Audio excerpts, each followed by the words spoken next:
Hello दोस्तों, कैसे हो आप सब। तो आज हम लोगों के पास बजाज की चेतक है।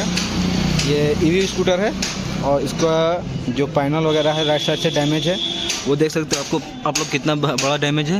तो इसको हम लोग डेंट निकालेंगे और फ्रंट से मैं दिखाता हूँ। तो फ्रंट से ये पैनल डैमेज है, तो ये डेंट नहीं है, ओनली खाली पेंट निकला हुआ है। ये सब गिरने से गाड़ी रगड़ा गया है। राइट साइड से पूरा डैमेज है, लेफ्ट साइड से बिल्कुल सही है। तो हम लोग इसका बॉडी उतारेंगे, ये सीट को उतारेंगे तो बॉडी इसका डेंट निकालने में आसानी हो जाएगा।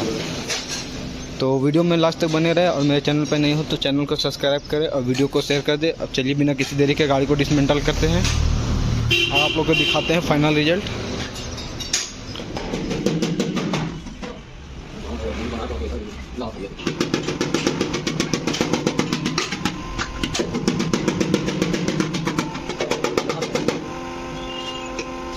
दिखाना है गाड़ी, दिखाना है नहीं।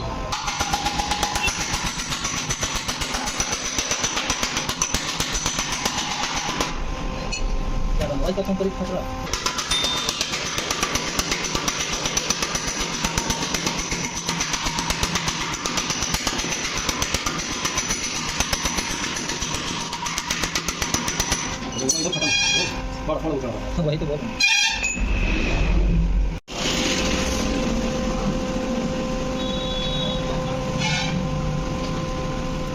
तो बैटरी को डाल दिया बीच मैंने, इसलिए लंबा करना पड़ गया। सब गाड़ी में डालता है यहाँ पैरों रखने पास। टिकट निकाला है वहाँ, जहाँ डाला है ना, नहीं होगा वहाँ।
यहाँ पे फाइनली गाड़ी कंप्लीट हो चुका है। कंप्लीट होने के बाद का जो रिजल्ट है वो आप लोग देख सकते हो। यहाँ पे बड़ा सा डेंट था वो हम लोगों ने निकाल दिया है। और फ्रंट सेक्शन में दिखा दूँ तो यहाँ पे हल्का फुल्का डैमेज था वो निकाल दिए हैं। अब इसका किलोमीटर एक बार देख लेते हैं किलोमीटर कितना है, क्योंकि गाड़ी बिल्कुल नया है। किलोमीटर आप लोग देख सकते हो, आई होप दिख रहा होगा, 142 किलोमीटर है गाड़ी चला हुआ। गाड़ी बिल्कुल नया है। और आप लोग को वीडियो पसंद आई हो तो चैनल को सब्सक्राइब करें, वीडियो को शेयर कर दें, इंस्टाग्राम में भी फॉलो कर लें। और कॉन्टैक्ट नंबर मेरा नीचे दिया और व्हाट्सअप नंबर भी है, तो वहाँ से आप लोग अपना गाड़ी में पेंट करवाना हो या फिर किसी भी तरह का पेंट से रिलेटिव जानकारी लेना हो या पार्ट्स से रिलेटिव जानकारी लेना हो तो उसके लिए आप लोग मैसेज वगैरह कर सकते हो।